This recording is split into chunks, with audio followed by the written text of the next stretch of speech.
Hello दोस्तों, स्वागत है आप सभी लोगों का आपके अपने यूट्यूब चैनल एजुकेशनल पीके में। तो आज हम लोग देखेंगे उत्तर प्रदेश पुलिस के लिए टॉप 20 क्वेश्चन जो आपके एग्जाम में छपने वाला है। तो शुरू से अंत तक वीडियो देखें और वीडियो यदि आपको अच्छा लगे, यूजफुल लगे तो हमारे वीडियो को लाइक कीजिए और हमारे चैनल को पहली बार विजिट कर रहे हैं तो चैनल को सब्सक्राइब कीजिए ताकि हमें भी मोटिवेशन मिलता रहे। तो चलिए बिना देर करते हुए स्टार्ट करते हैं। प्रश्न संख्या 1 कह रहा है कि हिंदी की उपभाषा की संख्या कितनी होती है। हिंदी की उपभाषा की संख्या कितनी होती है दोस्तों? तो इसका सही जवाब क्या हो जाएगा? इसका सही जवाब हो जाएगा option number B is the right answer. Option B is the right answer. कितना होता है दोस्तों? तो इसका होता है 5 होता है। ठीक है, उपभाषा की संख्या कितनी होती है? 5 होती है। तो कौन कौन से होती है दोस्तों वो हम देखेंगे, बता देता हूँ मैं। तो पहला क्या होता है? पहला होता है दोस्तों पूर्वी हिंदी। पहला क्या होता है? पूर्वी हिंदी। पूर्वी हिंदी।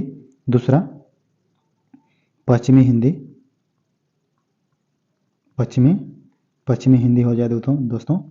और तीसरा बिहारी।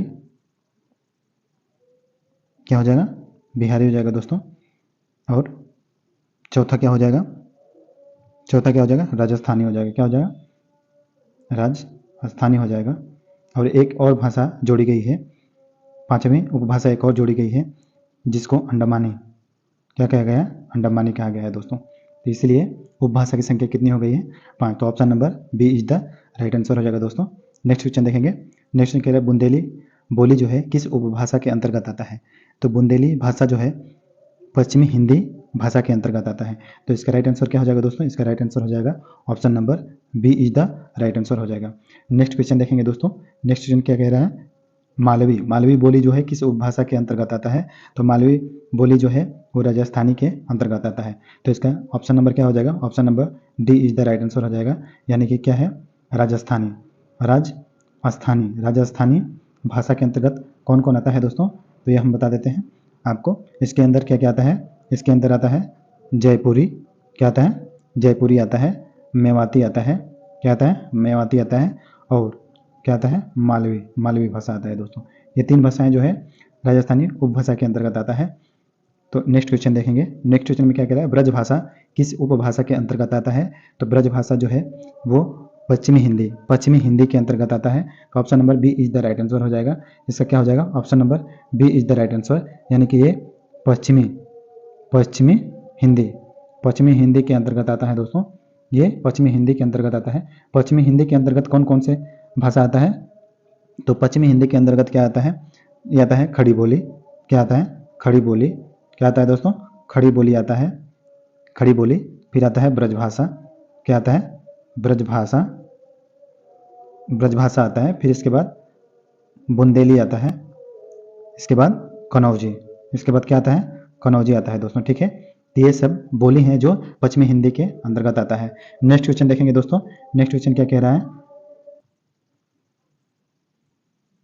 तो अगला प्रश्न कह रहा है दोस्तों कौरवी किस उपभाषा के अंतर्गत आता है। तो इसका सही जवाब क्या हो जाएगा? इसका सही जवाब हो जाएगा दोस्तों option number B is the right answer. ये इसका सही जवाब हो जाएगा पश्चिमी हिंदी। क्या हो जाएगा? पश्चिमी हिंदी हो जाएगा दोस्तों। पश्चिमी हिंदी के अंतर्गत जो है क्या आता है? कौरवी बोली आ जाता है। तो कौरवी बोली किसको कहा जाता है? तो कौरवी बोली जो है कौरवी बोली जो है किसको कहा जाता है दोस्तों? तो ये कहा जाता है आपको किसको कहा जाता है? तो ये कहा जाता है इसको खड़ी बोली। खड़ी बोली को ही क्या कहते हैं? कौरवी बोलते हैं। ठीक है, खड़ी बोली को ही क्या कहते हैं? कौरवी कहते हैं दोस्तों। ठीक है, नेक्स्ट क्वेश्चन देखेंगे। नेक्स्ट क्वेश्चन क्या कह रहा है? कौरवी किस बोली को कहा जाता है। तो इसका सही जवाब हो जाएगा option number D is the right answer. Option number D is the right answer. किसको कहा जाता है? खड़ी बोली को। किसको कहा जाता है? खड़ी बोली को। ठीक है, खड़ी बोली को क्या कहा जाता है? इसको ही क्या कहा जाता है? कौरवी कहा जाता है। कौरवी। और ये किस उपभाषा से संबंधित है? तो ये पश्चिमी पश्चिमी पश्चिमी पश्चिमी हिंदी से संबंधित है। ठीक है दोस्तों, ये पूछे जाने की संभावना है। बहुत ही इंपॉर्टेंट क्वेश्चन। अगला प्रश्न देखेंगे। भारत में कितने प्रकार के भाषा परिवार पाए जाते हैं। तो भारत में कितने प्रकार के भाषा परिवार पाए जाते हैं। तो इसका सही जवाब हो जाएगा दोस्तों option number B is the right answer. क्या हो जाएगा? Option number B is the right answer. इसका सही जवाब हो जाएगा 5। ठीक है, भाषा परिवार कितने पाए जाते हैं? तो इसका भाषा परिवार पाए जाते हैं 5 पाए जाते हैं दोस्तों। ठीक है, तो नेक्स्ट क्वेश्चन देखेंगे। नेक्स्ट क्वेश्चन क्या कह रहा है? नेक्स्ट क्वेश्चन कह रहा है कि भारतीय संविधान के किस अनुच्छेद में राजभाषा का प्रावधान है। ऑप्शन दिया है अनुच्छेद 343 से 351, ऑप्शन बी दिया है 342 से 350 और ऑप्शन नंबर सी दिया है इनमें से दोनों, ऑप्शन नंबर डी दिया है केवल ए। ठीक है, तो इसका सही जवाब हो जाएगा ऑप्शन नंबर डी भी हो जाएगा और ऑप्शन नंबर ए भी हो जाएगा दोस्तों। ठीक है, तो इसका सही जवाब हो जाएगा 343 से अनुच्छेद 343 से 351 के बीच जो है, 51 के बीच क्या है, ये राजभाषा का क्या है, राजभाषा का जो है उल्लेख है, राजभाषा का उल्लेख है। ठीक है, और प्रथम जो है राजभाषा के आधार पे गठन होने वाला पहला राज्य कौन सा है, तो वो आंध्र प्रदेश है। प्रथम क्या है दोस्तों,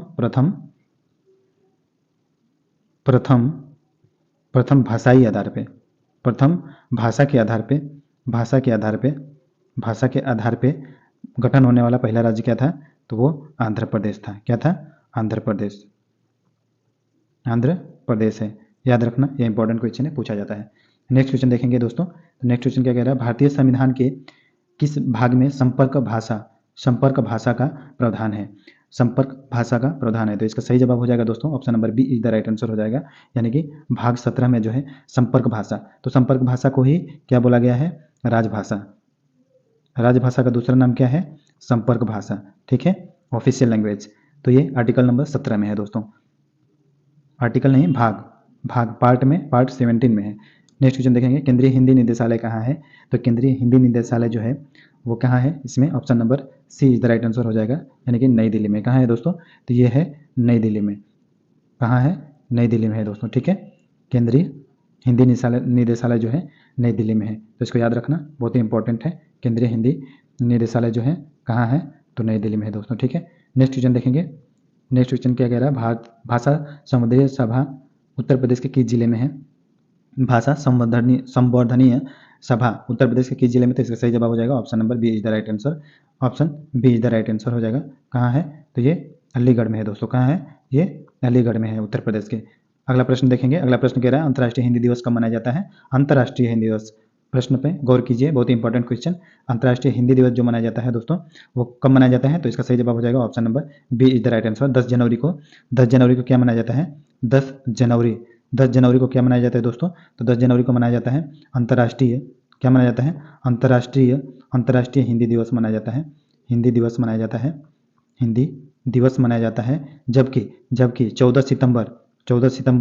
सितंबर को क्या मनाया जाता है दोस्तों, 14 सितंबर को मनाया जाता है क्या, राष्ट्रीय हिंदी दिवस। क्या मनाया जाता है, राष्ट्रीय हिंदी दिवस, राष्ट्रीय हिंदी दिवस। राष्ट्रीय हिंदी दिवस कब मनाया जाता है, 14 सितंबर को मनाया जाता है। 2 अक्टूबर को गांधी जयंती मनाया जाता है दोस्तों, 2 अक्टूबर को गांधी जयंती मनाया जाता है। और 5 जून को क्या मनाया जाता है, विश्व पर्यावरण दिवस। क्या मनाया जाता है, विश्व पर्यावरण दिवस मनाया जाता है दोस्तों। उम्मीद है आप लोगों को अच्छा लग रहा होगा।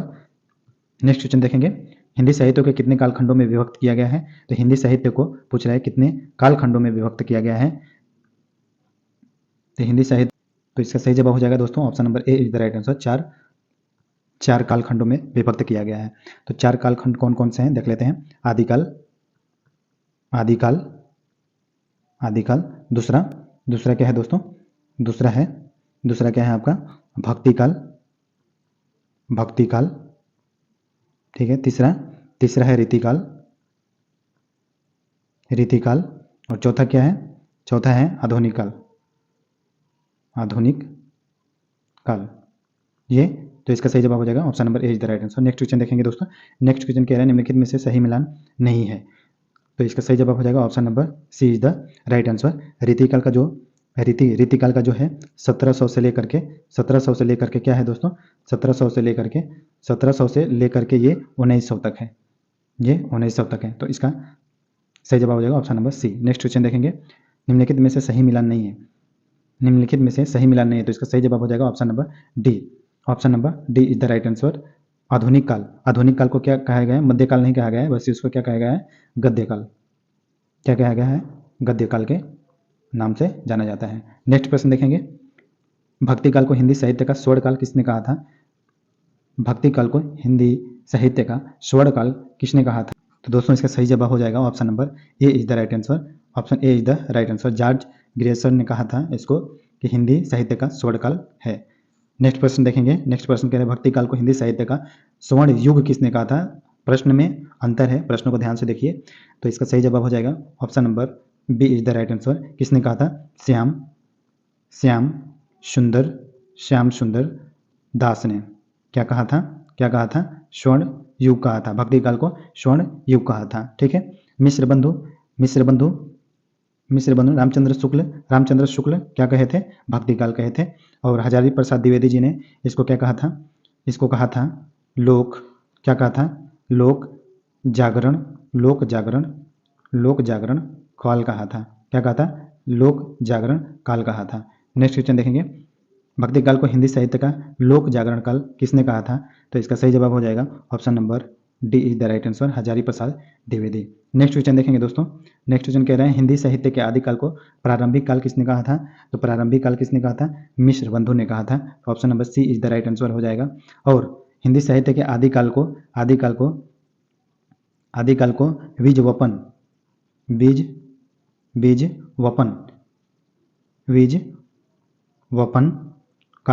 बीज वपन काल किसने कहा था। बहुत ही इंपॉर्टेंट क्वेश्चन।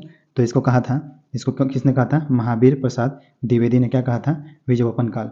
अगला प्रश्न देखेंगे दोस्तों। नेक्स्ट प्रश्न की तरफ। किसी भाषा के लिए प्रथम महिला ज्ञानपीठ पुरस्कार आशापूर्णा देवी जो है बांग्ला भाषा के लिए इनको मिला था दोस्तों। क्या मिला था इनको, बांग्ला भाषा के लिए मिला था, बांग्ला भाषा के लिए मिला था दोस्तों इनको ज्ञानपीठ पुरस्कार। ठीक है। महादेवी वर्मा रचना के रूप में इनको मिला था यामा के लिए मिला था क्या, इनको ज्ञानपीठ पुरस्कार मिला था इनकी कृति के लिए। अगला प्रश्न देखेंगे। ज्ञानपीठ पुरस्कार में वर्तमान में कितनी राशि दी जाती है।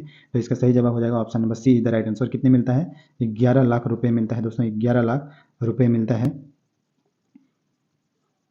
एक प्रशस्ति पत्र होता है और 11 लाख रुपये होते हैं। ज्ञानपीठ पुरस्कार पाने वाले प्रथम पुरुष हैं। तो प्रथम पुरुष जी शंकर कुरूप हो जाएंगे। और सुमित्रा नंदन पंत भी पाए हैं अपनी कृति के लिए। वो कृति का नाम है चिदम्बरा। क्या नाम है, चिदम्बरा नाम है दोस्तों। Next question. तो ये अंतिम क्वेश्चन था दोस्तों। यदि हमारा वीडियो आपको अच्छा लगा हो तो हमारे वीडियो को शेयर कीजिए, और वीडियो अच्छा लगा हो तो लाइक भी कीजिए। मिलते हैं अगले वीडियो में, तब तक के लिए नमस्कार, जय हिंद।